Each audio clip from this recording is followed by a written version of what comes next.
Нова содржина во утрински печат на Слободна ТВ, со која веруваме дека ќе го задржиме вашето внимание. Македонија се движи во правец на европските интеграции, врши хармонизација на законодавството, меѓутоа очигледно расположението на јавноста понекогаш се намалува или се зголемува во зависност од актуелните политички состојби. За оваа тема разговараме со Милка Димитровска, доцент при Институтот за социолошко-политичко правни истражувања и чија потесна специјалност се европските интеграции, односно експерт за европски политики. Добар ден, госпоѓа Димитровска. Во почетокот на оваа најава најавивме дека за Македонија е од клучно прашање евроинтеграциите. Конкретно, зошто? Прво, добро утро, благодарам на поканата. Драго ми е што денес имаме прилика да поразговараме за некои релевантни прашања. Зошто се битни европските интеграции за нас? Тоа веќе е најверојатно апсолвирано прашање, меѓутоа ајде да се потсетиме дека ние сме една средно развиена држава. Тоа значи дека од некој аспект имаме ниво демократско, економско, правно и така натаму, меѓутоа при анализата на сите системи, дали е тоа политичкиот систем, правниот систем, секторските политики, образованието, здравството и така натаму, секогаш при тие анализи ние детектираме суштествени слабости, односно детектираме некапацитетност за некој квалитативен исчекор напред. Значи, ние напредуваме во дадени сегменти, меѓутоа еден сериозен напредок дефинитивно не обезбедуваме и не можеме со нашите актуелни финансиски и човечки капацитети да го обезбедиме таквиот. Во тој контекст, ние со некои позитивни очи гледаме кон Европската Унија и кон евроинтеграцијските процеси кои што обезбедуваат или би требало да обезбедат одредени стандарди. Очекуваме оваа хармонизација пред се во правниот дел да ја завршиме, веројатно социолошки размислувајќи дека ќе ни треба повеќе време да го прилагодиме или приспособиме населението да ги прифати тие вредности. Прашањето гласи: каде се наоѓа Македонија во поглед на овие европски интеграции, гледајќи и од правен, гледајќи и политички и социолошки аспект? Да, ајде прво, ако може малку поопшто да се изразиме каде е Македонија во овие процеси. Значи, морам да кажам дека на почетокот динамиката се одвиваше на некој соодветен начин, во смисла на оној формален почеток на текот на европските интеграции од 2000-та. Македонија, односно, има релации со ЕУ уште од претходно време, меѓутоа тогаш би се сметал оној поформален почеток, нели, со подпишувањето на договорот за стабилизација и асоциација. Кај нас прв стапи на сила во однос на регионот, ние бевме дури пред Хрватска, па добивме кандидатски статус. Таа јадранска повелба, односно јадранска група со Албанија, со Хрватска уште 2007 година, Хрватите влегоа во Европска унија 2013. Да, тие за кратко време влегоа, а ние и наспроти позитивните квалификации од Европската комисија во однос на нашата спремност за отпочнување на преговори, сепак еве се најдовме на другата страна на судбината. И најнаш почна тој процес едноставно да се провлекува ирационално од различни причини. И тука мислам дека е нужно да ги спомнеме различните фактори за тоа. Значи, факторите лежат и на европска и на македонска страна. Значи, на наша страна традиционално се наоѓа факторот некапацитет, меѓутоа исто така и одредени политички структури дефинитивно одиграа улога во насока на не само некомпатибилност со европските текови и европската интеграција, туку обратно. Значи, имаше еден обратен тек, други процеси фатија. Дури имаше регрес поради нивното действување. Само како подсетување за гледачите, претпоставувам дека сите стручни лица тоа го имаат апсолвирано во извештаите на Европската комисија, се потенцираше дека Македонија ги исполнува условите, ама треба уште нешто. И потоа дојде 15 или 14 година оцените за заробено општество, за повисок степен на недоверба кон судството. Сите тие процеси создадоа една представа дека Македонија треба да се врати на почеток и сега гледано поминаа 5 години. Дали направивме еден исчекор од тој период пред 15 година? Па, ајде, тие биле доста екстремни оценки и се знаело дека тоа ќе биде од времен карактер. Меѓутоа, ние бележевме едно провлекување на процесот до ниво на апатија и од претходно. И сега точно е дека се внесе еден нов дух со отпочнувањето на преговорите минатата година, точно. Меѓутоа, се уште ние се наоѓаме во една неповолна ситуација, каде што временскиот аспект на ефект имаме одредена неизвестност. Сега, само би сакала исто така да спомнам дека не е целата вина само наша, туку вината може да се најде малку и на страната на Европска унија.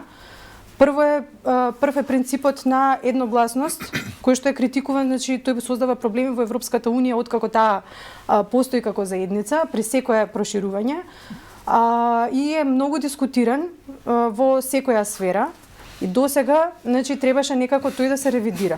Особено, значи, се знае дека тоа не е лесно, дека за овој принцип лежат големи политички и научни дискурси и така натаму, но откако веќе се заокружи некако јадрото на Европа со сите претходни проширувања кога останавме само ние од Балканот, веќе тука најверојатно се створи шанса да се ревидира тој принцип, да можеме ние да влеземе по некој помериторен пристап, но еве тоа не се случи. Второ, што би истакнала дека и на ниво на ЕУ, поради нивните политички констелации и поради нивните пропуштени шанси, исто така ние останавме во некоја пролонгирана фаза која што не можеше да се избегне, зашто се што тие прават кај нас исто така предизвикува ефекти веднаш. Врз основа на кажаното, дали сметате дека Македонија ги исполни условите од Копенхаген, како прво прашање, и како второ прашање, во контекст на вашата мисла што ја кажавте,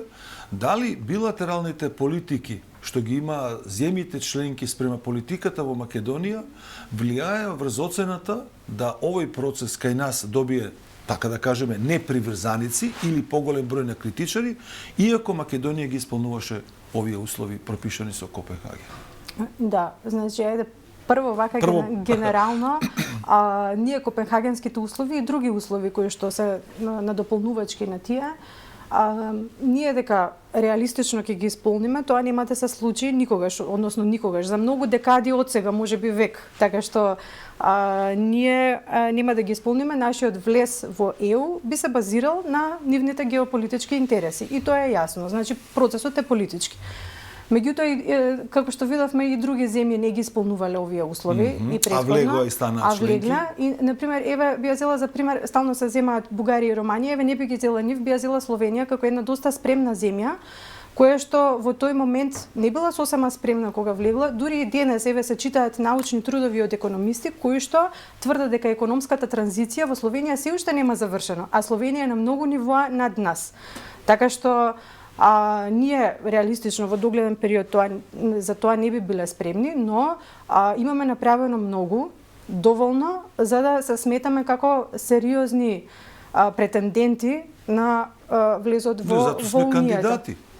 Затоа сме кандидати, меѓутоа дефинитивно доколку влеземе, тука би се решиле многу проблеми и за ЕУ и за нас. Сега што значи? Вториот дел од прашањето. Што правиме со билатералните односи како политика меѓу државите кои го попречуваат нашиот прием побрзо или динамиката ја кочат? Да. Значи Франција, да речеме, даде пред X време некое дополнително барање, Бугарија бара некое дополнително барање, нешто што е апсолутно ирелевантно во односта на барањата на Европска унија. До вчера Грција со спорот со името, утре не знаеме која друга држава. Има ли крај во однос на оваа билатерална политика што се случува спрема Македонија, Европската унија како еден центар или како една држава да каже дека тие прашања не се услов за прием на Македонија во Унијата? Да. Значи, имајќи го предвид претходното прашање, дека ние сме се потрудиле во економската сфера, така, значи сме поставиле одредени парадигми на правен режим на собственоста, на антимонополски правила, внимание на буџетскиот дефицит и така натаму. Понатаму сме повнимавале на други аспекти на усогласувањето на правото. Сега во областа на демократијата и владењето на правото тука се лоцираат најголемите проблеми, но еве се исчекорувало напред и точно е дека овие билатерални спорови можат да представуваат една сериозна пречка. Меѓутоа, не требало ние да придаваме толкаво значење на тие. Значи, дефинитивно тие имале поддршка од внатре, од страна на Европската унија, доколку тоа не или било држави така. членки. Да, значи од држави членки, значи се е тоа врзано во рамки на внатрешните начини на политичко преговарање и донесување одлуки. Така што ние имавме за Грција секогаш знаевме дека ја ужива поддршката, дека е внатрешен член и така натаму, меѓутоа за Бугарија, која што е послаба, има помала политичка моќ, е многу позависна од финансиите и друг тип на поддршка на ЕУ и така натаму, тука ние не се надевавме дека ќе дојде до таков проблем, накнано видовме дека сепак сето тоа се прави и со поддршка на делови од држави од Европската унија. Точно, и тука фактички се виде, се согледа на некој начин намалената нормативна моќ. Ние пред 15 години исто така и во трудовите пишувавме многу поентузијастично за таа нормативна цивилна моќ на ЕУ, додека сега веќе се забележаа слабости. И тоа се одрази и на граѓанското мнение. Следно прашање ќе биде поврзано токму како ваше гледање на политиката на Европска унија. Дали може да се шпекулираме на некој начин, вие сте сепак научен работник, ќе треба да дадете одредени индикатори. Ово однесување на Бугарија всушност може да се темели на дозволата, овде ставам наводници, на големите држави за да се намали брзината на влез на нови членки. Знаеме да речеме дека одредени десни партии од Холандија, Франција и слично не беа за Европскиот устав и така натаму, и сега тие проценуваат дека Западен Балкан во оваа констелација се уште не треба да биде член. Дали мислите дека всушност Бугарија одработува за овие држави? Да, значи, еве, како што и вие рековте, не е тоа само дозвола, може да е инструмент, може да е изговор и така натаму, секако. Тоа е несомнено така. Меѓутоа, дека постојат и други начини како да се действува во ЕУ, и тоа е така, значи не морало баш на ваков начин. И најверојатно цената која што ја плаќаме за тоа резултира еве токму во намалената поддршка, да, бидејќи на пример за разлика од едно претходно време кога имаше рейтинг Европската унија дури и на кај 90%, 80 и нешто, сега да речеме се движат околу 60 и нешто посто оние одговори на граѓани кои што ја поддржуваат. Само да спомнам едно многу интересно истражување на нашиот институт од последно време, се вика Европско општествено истражување, кој што се реализира во сите земји на ЕУ. И во овој бран имаше едно интересно прашање кое што беше формулирано вака: дали сметате дека европските интеграции треба да се продлабочат понатаму, или пак сметате дека веќе европската унификација отишла предалеко. И кај нас многу граѓани, прво не само мнозинството, туку и најголем процент од нашите граѓани во однос на сите други земји го поддржале понатамошното продлабочување на европски интеграции. Значи тоа индицира дека ние сепак и покрај намалениот и покрај намалената поддршка за ЕУ се уште имаме некој позитивен сентимент, не само за ЕУ, туку и за процесите. Да. Пред да преминам на наредното прашање, сакам една кратка поента да изведам дека сепак во периодот пред 2 или 2,5 години кога беше владата на премиерот Зоран Заев, политичари од Европската унија признаа дека Европската унија се однесува нефер спрема Македонија. И тоа јавно го кажа. Меѓутоа, моето прашање до вас е дали ние во тој период и сега ги исполнивме, така да кажеме, одредени стандарди и услови, а при тоа одредени држави почнаа да не условуваат. Ми разбирате поентата на зборовите услови и условувања.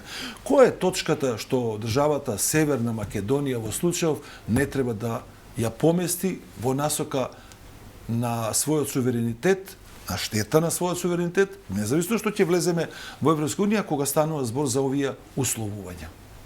Да, многу интересно прашање и многу интересна формулација што е услов, што е условување.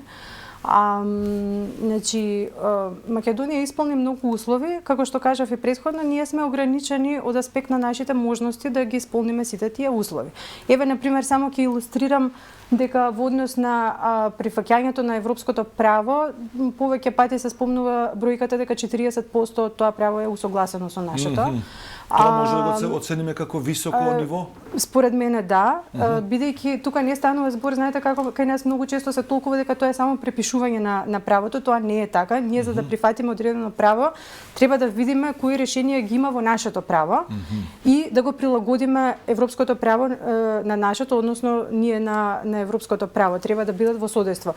И за тоа, за да се воведе одредена правна норма, треба да се воведе принцип, треба да се воведе институција која што ќе го брани тој принцип, значи механизми за имплементација. И тоа се е сложено. Значи 40% за земја која што не е ни внатре во Унијата е на вистина голем процент, така што гледаме дека од некој аспект ние се трудиме. Но условување што е? Ние до крај никогаш немаме гаранција во однос на нашиот, ајде условно речено, суверенитет, бидејќи сме мала и зависна земја и сето тоа е врзано со, како што кажав и претходно, политичките интереси и моќ на поголемите актери. Еве, правна гаранција ние со внесувањето на Бугаријата во Уставот немаме, така? Да, дека ќе престанат условувањата. Тоа нема да престане. Мислам, мислите дека нема да престане? Најверојатно нема да престане. А зошто не би побарала државата гаранција?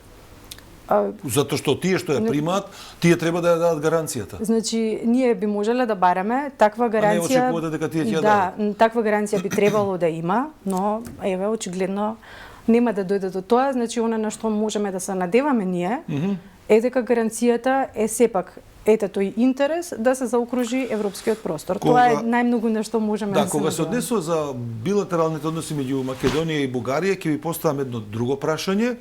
Меѓутоа сакам да го затвориме делот на услови, веќе не условувања, а е поврзан со една перцепција на нашето општество, кое сакаме да го градиме според принципите, нема да речеме на западната демократија, туку на европските вредности. Тоа значи дека ние ќе ги задржиме нашите вредности и ќе ставиме во тој корпус на вредности и други вредности. 40%, сега јас можам да бидам обратно, е малку во однос на таа хармонизација на правото, односно малку е во однос на примената на нормите во екологија, во сообраќај, во храна, во така натаму, зошто ние мора да чекаме да станеме членка на Европска Унија, а не ги примениме тие стандарди за да поубаво живееме. Ова го поставам и како новинар, и како социолог, меѓутоа и како родител. Да, ајде вака, за мене ова се две различни прашања. Значи, ако се свртуваме кон вредностите и кон функционалноста на целокупното општество, тоа е едно прашање. Ова со правните аспекти, тоа е друго. Значи, прво, ние како општество сме се уште незрели, значи ние сметаме дека еве сме доволно подобни да градиме држава, меѓутоа ние се уште сме во некоја развојна фаза. И имаме неразвиена политичка култура, неразвиена демократија, несоодветна примена на принципот на владење на право. Тука е апсолутно најголемиот проблем. Од секој можен аспектите би сакала покасно да се осврнам на ова, ако може. Може. Но еве кај нас е голема пречка, да речеме, корупцијата, кое што само се продлабочува со текот на времето и тука мора да бидат опоменати и повикани на одговорност оние партии кои што се најдолго време во власта и субјектите во рамки на тие партии кои што не треба да одговараат само за поединечни криминални дејства, за коруптивни дејства и така натаму, туку и за давање на тон на коруптивни практики. Значи, тоа е некое трајно прашање. И второ, нешто сосема друго, кај нас исто така развојна пречка, секако дека не главна, меѓутоа една од развојните пречки е кон социјалната демократија. Таа си има надживеано себе, троши многу општествени ресурси, веќе ги има продуцирано ефектите за кои што била воопшто воведена, сега веќе сето тоа е реализирано и веќе нема потреба да постои, ние треба да зачекориме кон мнозинска демократија и кон граѓанско општество. И тоа е веќе некој императив. Да загарантирали се правата на заедниците и слично и дека нема потреба од толку трошење енергија. Апсолутно нема потреба, значи тоа нас не троши, а ние и вака и така имаме значи ограничености и потреба за рационализирање на секој можен чекор, така што зачекрување кон граѓанско општество би придонело многу. Еве, например, јас би посакала мултиетнички партии, по пример на нашиот невладен сектор, кој што функционира одлично, морам да кажам, и кој што е вистински пример дека може да функционира, дека може мултиетничкото, да, точно. Да се вратиме на Бугарија, меѓутоа сега ќе го врзам претходното прашање со ова што сакаме да го. Дали сметате дека Бугарија ги исполни условите од Европска Унија или всушност е политичка одлука да стане членка во периодот кога стане? Но тоа мислам дека е ноторно дека не ги исполнила. Дека е вистина. Сега да дојдеме во одговорот на нас. Каква е положбата на населението во контекст на сите процеси што се случија со Бугарија, како последица очигледно е земањето пасош во дадена ситуација. Може ли Македонија барем во вкупните односи со Бугарија да биде победник? Со своите пријатели и од Европска унија. Значи, Македонија и Бугарија има еден сосема различен однос пред овој процес, пред моќта што ја се даде на Бугарија вештачки, која што ја немаше. Значи, ние како население, секако дека сме со бугарите блиски, јазично, културно и така натаму, и тука не би требало да има проблем. Напротив, ние доколку зачекориме во некоја подобра насока на конструктивност, можеме да имаме заеднички проекти, да реализираме многу различни типови на заедничка соработка и да напредуваме заедно. Така што, доколку Европската унија, значи со незините двигатели во политичките процеси застанат зад тоа, ние можеме да имаме успех. Ако не, Бугарија исто така е една политички незрела држава која што не може и таа преку ноќ да надмине некои своји претходни фрустрации или ограничувања. Ајде, да, не да дипломатски кажеме фрустрации, да, дипломатски најверојатно политички дефицити, ајде да речеме, и аспирации кон Македонија, не стишани аспирации кон Македонија. Иако лично мислам дека и покрај тоа што можеби тоа да се каже како официјална политика, сепак личностите кои се јавуваат на политичка сцена ги има, па ги нема. Дури мислам дека некои бугарски политички аналитичари вика премногу им придавате значење на тие личности, тие седат една година, две и си одат. Добро, темата за Бугарија завршивме, таа ќе биде актуелна и во наредниот период, очигледно и нашата влада и нашето општество соодветно ќе реагира на овие политички условувања од Бугарија. Да се враќаме повторно во домашното милје. Рак рана е правосудниот систем. Дали можеме таму да очекуваме напредок во однос на подобрување на состојбите и подобра оцена од комисијата, од Европската комисија и подобро позитивно мислење на јавноста во однос на довербата на судството? Да. Значи, судството кај нас е на вистина една толку чувствителна тема. Не само судството, туку точно целото правосудство, заедно со јавните обвинители и целокупното функционирање на системот, тие не се изолирани од принципот на владење на правото, што значи примена на правото на сите инстанции, вклучувајќи го и процесот на донесување на правото. Значи, ние имаме проблем и со оние постапки на донесување. Значи, ние ги донесуваме законите со широка јавна консултација за почеток. Се вели дека е тоа така, не е. Понатаму дури и тогаш кога постојат, тие се шминка, бидејќи не се факторираат сугерираните решенија при самото изготвување на правните норми и така натаму. Имаме правни празнини кои што нашите судови не ги разрешуваат. Понатаму имаме не само судовите, туку и други, еве да речеме имаме и контрадикторности, недоречености, имаме да речеме некои норми како на пример прашањето за референдум. Тоа е многу интересно. Ние до овој момент немаме разрешено кај нас што представува тој консултативен референдум. Тоа е нешто што одамна требало да или да се прецизира од страна на собранието или да се постави како прашање пред Уставен суд и така натаму. Но сепак кај нас, како што сите знаеме, главниот проблем е, мислам, поголемиот проблем е на нивото на имплементација, точно. И еден интересен куриозитет, ако ми дозволите. Слободно. Значи, ова е слободна ТВ. Еве, на пример, на мене ми е многу интересно тоа што со Југословенскиот устав од 74 година за прв пат во светот е предвидено правото на здрава животна средина.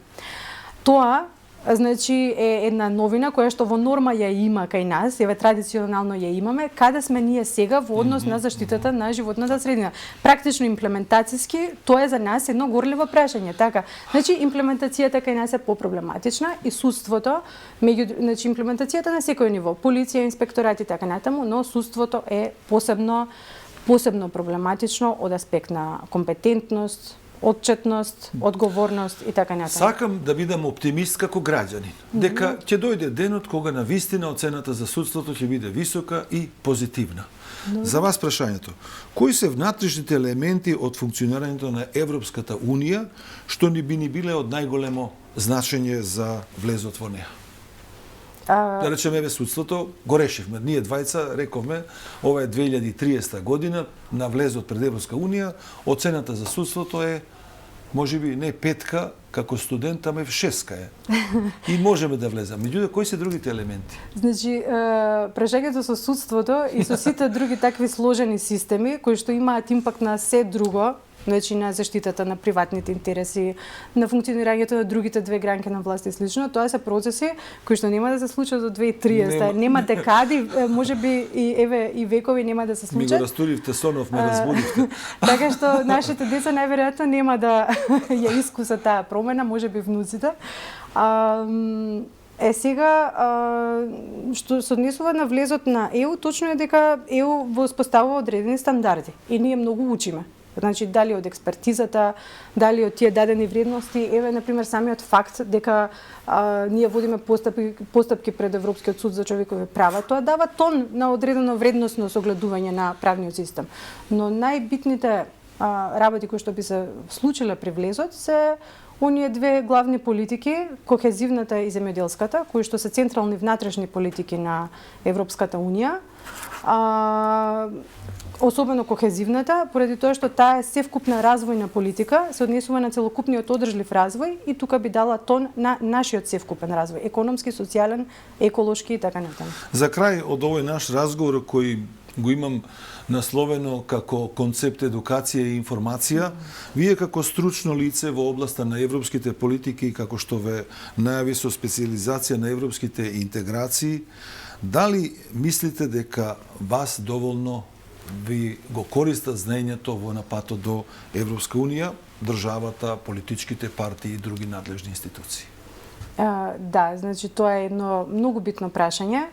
Не станува збор само за европските интеграции, ако секако е дека е тоа така, туку и за секое консултирање на науката при креирањето на јавни политики, во процесот на донесување одлуки и така натаму. Науката кај нас мора прво да се поддржи, ние да имаме основа за тоа што анализираме, да имаме поддршка финансиска и друга.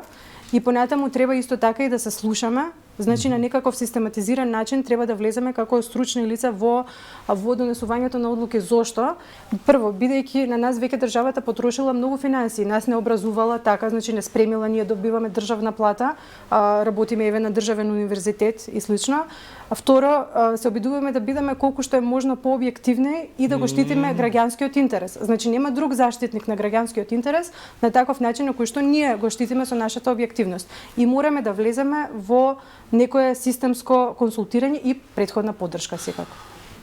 Професорке Димитровска, благодарам за ова предавање. Јас како постар можам да речам дека ми беше драго да бидам студент и да ви поставувам прашање, а вие да одговарате. Со Милка Димитровска поминавме половина час разговор, експерт за европски политики и за европски интеграции. Во продолжение по рекламниот блок започнуваме нова тема со новинарот Зоран Иванов.